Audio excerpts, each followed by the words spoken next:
Hey Premiere Pro users, this is Sean Schools, better known as Premiere Bro. Thanks so much for checking out my first ever Week in Premiere video podcast. Week in Premiere is the Premiere Pro Week in Review. Every week I follow the latest and greatest Premiere Pro news, tips, and tutorials, and I curate those into a weekly blog post with a little bit of commentary interspersed throughout. And I post that every Friday up on my blog, premierebro.com/weekinpr, as in Premiere Pro. So this video podcast is proudly made with Adobe Spark Video. This is my first time doing it. And like all things Premiere Bro, it's all about helping the Premiere Pro user community and figuring it out as I go along. So bear with me as I kind of find my bearings and finesse the style and voice of this Week in Premiere video podcast. And above all, I hope I can bring some value and teach you why Premiere Pro is the greatest NLE of them all. First up, we got Premiere Pro news. Just before I dive into the Premiere Pro headlines of the week, I just want to explain a little bit how Adobe Spark Video works. For every slide, there's an individual audio recording. So I'm going to do my best to try and not make this video podcast sound, segmented, but just be aware that for each slide, it's a separate audio recording. So let's go ahead and dive into the latest and greatest Premiere Pro news. Let's roll.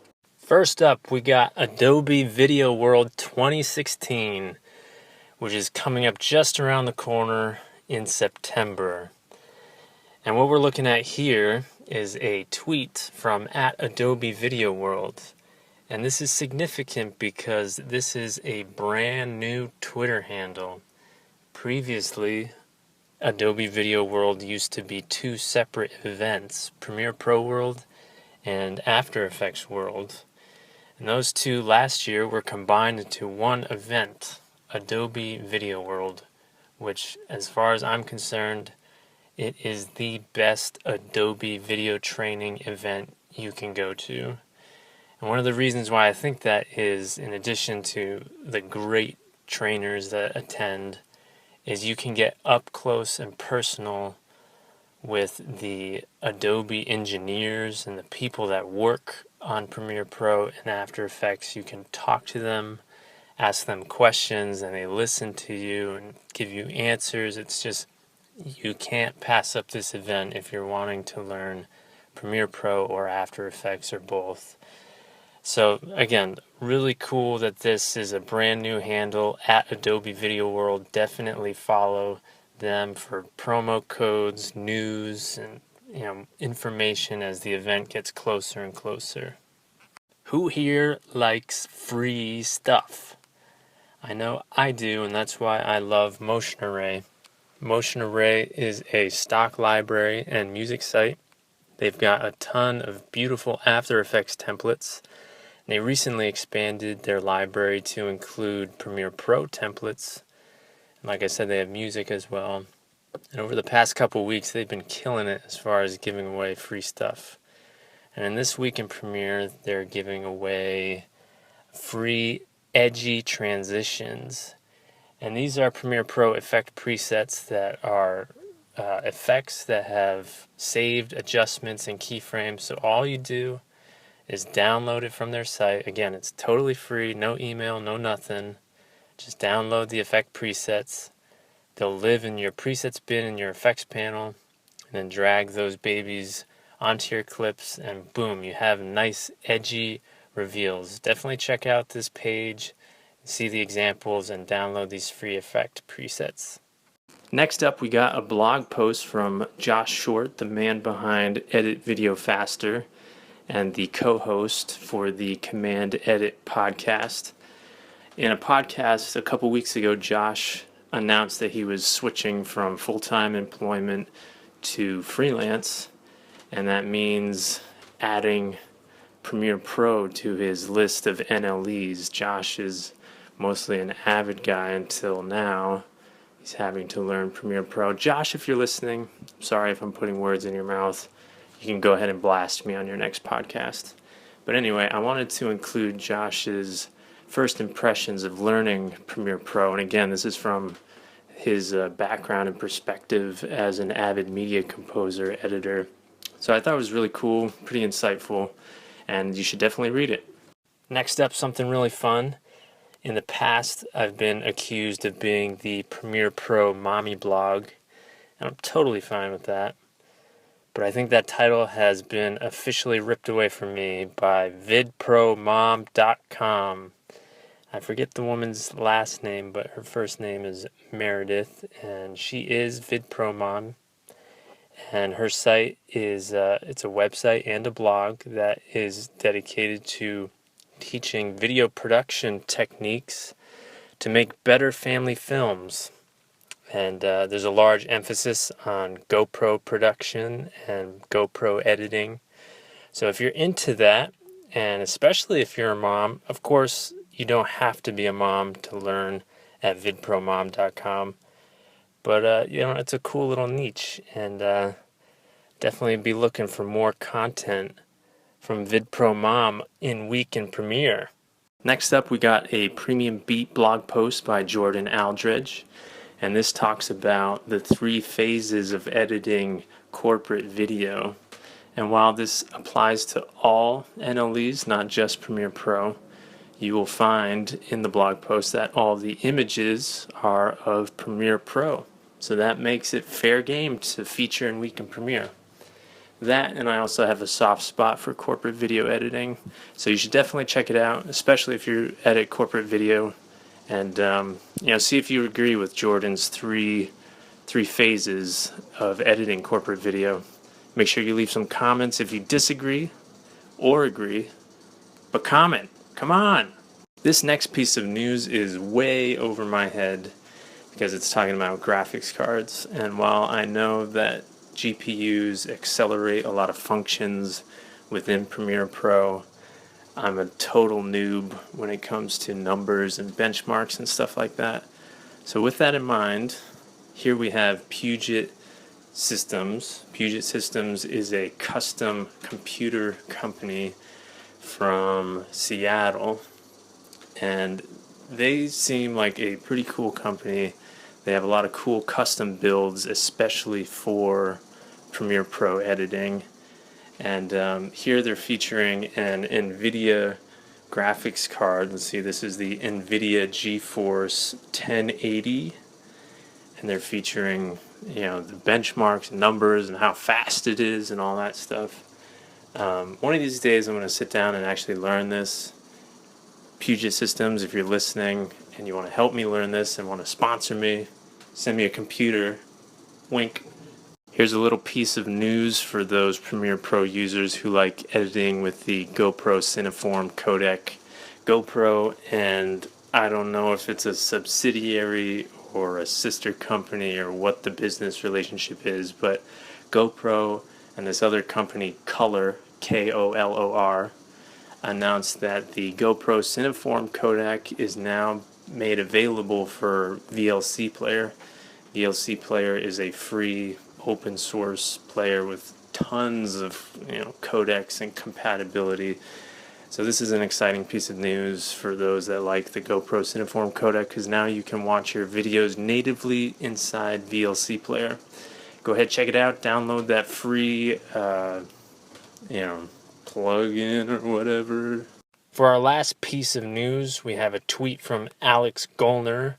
Alex is the man behind alex4d.com. He does a lot of great work with Final Cut Pro 10 and VR and 360 video. So if you're into that, definitely check it out.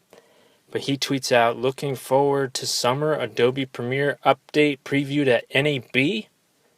Probably out very soon.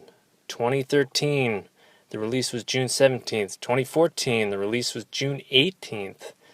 And last year, the release was June 19th. So if Adobe is sticking to its pattern, Adobe Premiere Pro CC 2016 should be out very soon.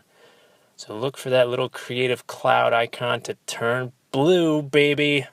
All right, on to our next section, Premiere Pro tips. These are mostly tweets featuring a Premiere Pro tip that is usually, self-explained. But let's go ahead and dive right in and see what we got. First tip, we have a tweet by Carl Soule, Soule. Carl, if I'm mispronouncing your name, you know where to find me. Anyway, Carl here says, tip, in Effect Controls, click Flyout menu, uncheck Pin to Clip whenever you need to adjust keyframe outside of clip.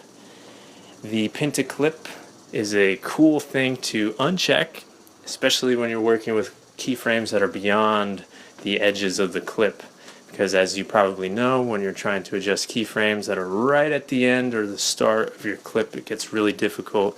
So in the pop-up menu or the flyout menu of the Effect Controls menu, you can go ahead and deselect Pin to Clip, and you'll be able to scroll past the start or end of your clip and modify your keyframes that way.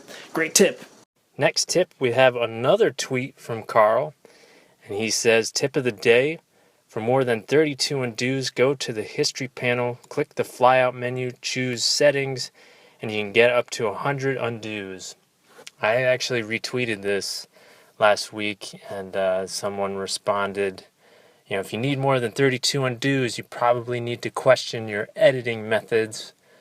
And while that totally makes sense, sometimes you just need more than 32 undos. And this is how you do it. Just go up to your History panel, click that little hamburger menu, the 3 horizontal stacked lines in the History panel tab, and you can adjust the settings there and increase your undos up to 100, just in case you need it.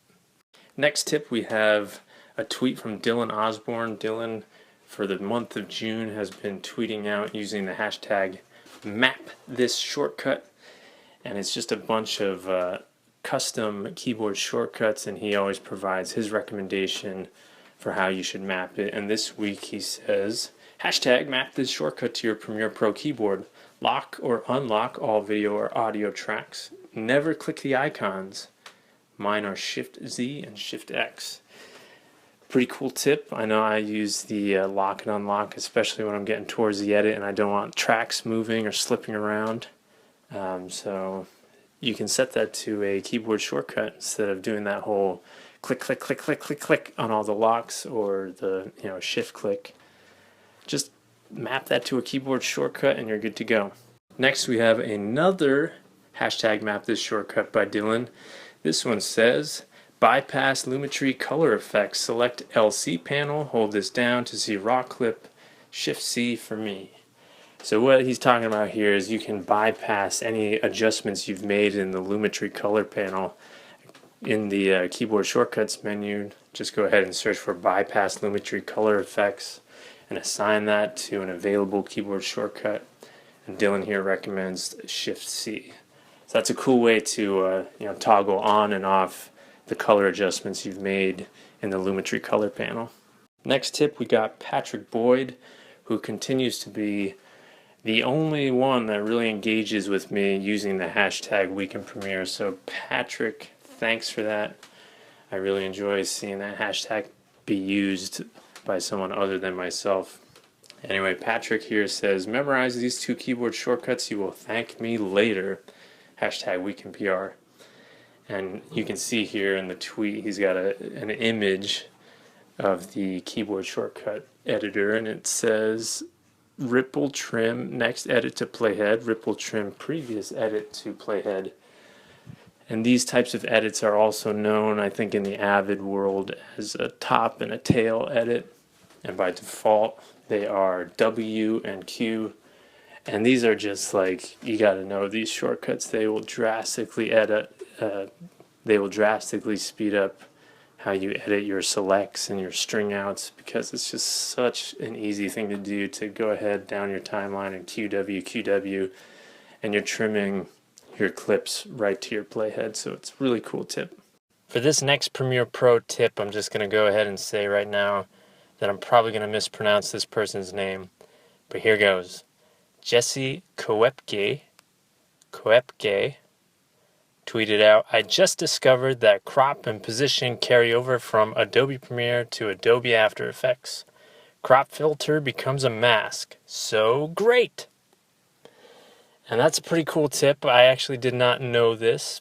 I'll have to test it out to verify, but we'll just take Jesse's word that if you apply a crop filter effect inside Premiere, that it actually carries over and turns into a mask in Adobe After Effects. In this next Premiere Pro tip, we have Blaine Chastain tweeting out, discovering that I can work in audio time units in Adobe Premiere makes me wonder if I'll ever use Audition again. And what Blaine is talking about is the ability to switch from frames to audio samples. And audio samples are much, much smaller than video frames. So that lets Premiere Pro users make sub-frame audio adjustments, which is really handy if you're trying to cut between words or finesse some really precise audio transitions. Great tip, Blaine.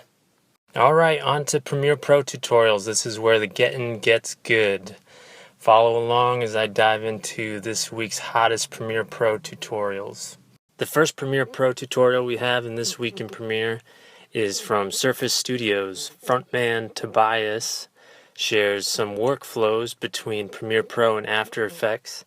And obviously one of those is dynamic link, but in case you didn't know, there are actually a couple ways to move clips between Premiere Pro and After Effects.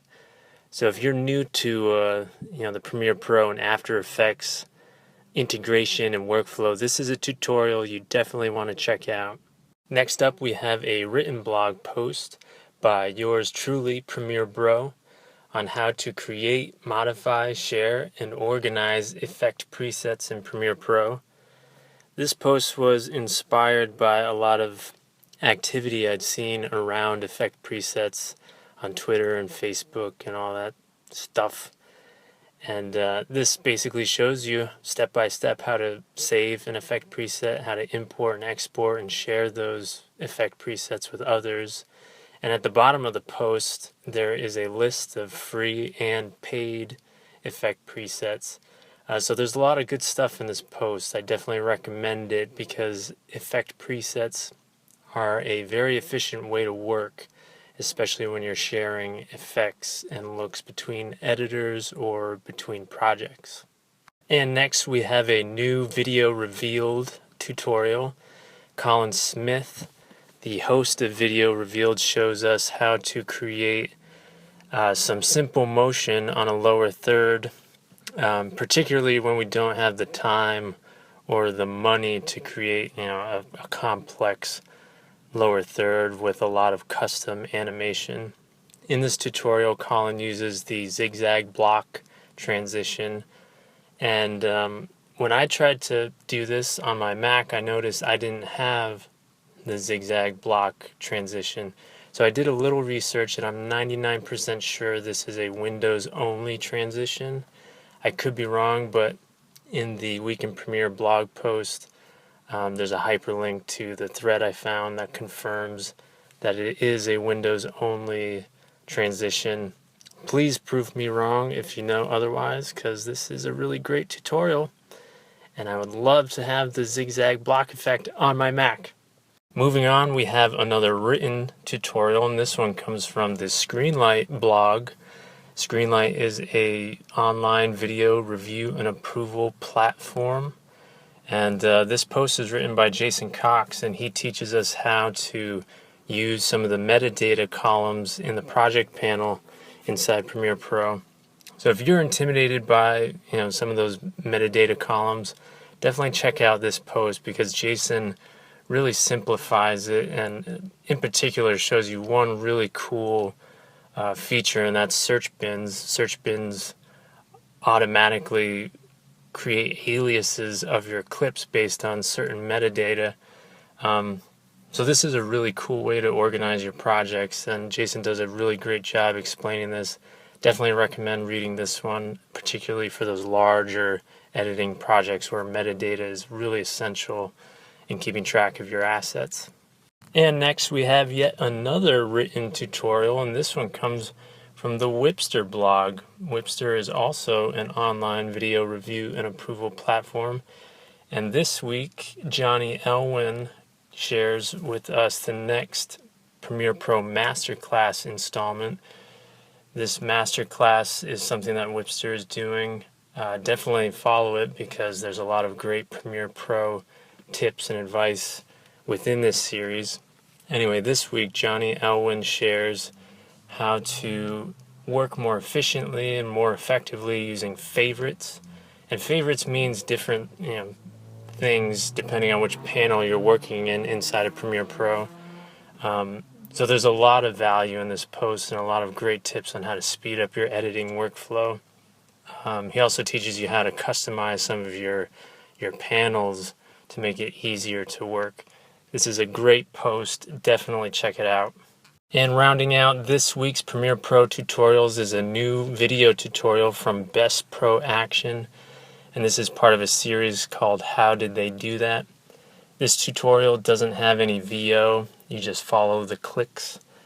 It's a really cool tutorial that teaches you how to make this kind of fiery solar ball with an animating cell pattern in the middle of it. It's really cool looking. Definitely check it out. See if it's something you can use in your projects or perhaps customize and make it your own. I recommend subscribing to Best Pro Action. Their stuff is kind of hard to find on Twitter, so if you subscribe, you'll be guaranteed not to miss any of their cool tutorials. And this concludes the first ever Week in Premiere video podcast. Whether you made it all the way through or you just skipped to the end, thank you for taking the time to listen. It really means a lot. I hope you learned something about Premiere Pro, or I hope you found something cool to follow, because that's what it's all about. Premiere Pro is here to enrich the Premiere Pro editing experience and the user community. That's what it's all about. And one last thing before I let you go. I promise as time goes on, I'll finesse this video podcast, iron out the kinks, find my style and voice, etc. I had a lot of fun doing this. I enjoyed working with Adobe Spark Video. I highly recommend you check it out and see how you can use it. It's a lot of fun. I can't guarantee I'll be able to do this video podcast for every week in Premiere. I have certain time restrictions. I'm not able to get around to it every week, but that's the goal, to do it every week. So subscribe to my YouTube channel so you never miss the next week in Premiere. Thanks for listening, everybody. Catch you next time.